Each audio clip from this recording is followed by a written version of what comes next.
Виссарион Балбахов искал любые документальные подтверждения о своем деде Егоре Балбахове, пропавшем без вести во время войны. Ради этого он проверил различные архивные данные и посетил Псковскую область. Чем завершились поиски, расскажет Ангелина Габышева.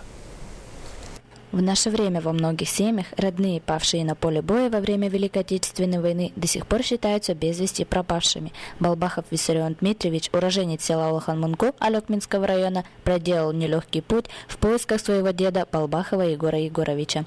Уже 90-е годы, уже я живу в городе с 85-го года, в городе Якутске, и папа ездил одно время лечиться, и мы сели, поговорили по-мужски как бы, и отец говорит, вот надо все-таки съездить, узнать, уточнить и найти брата деда.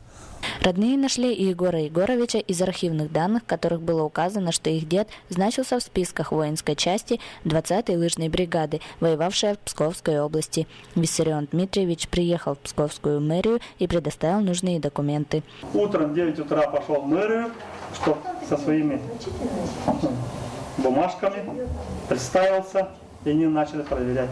Потому что многие ездят туда, потому что там 4000 человек захоронен в этой братской могиле.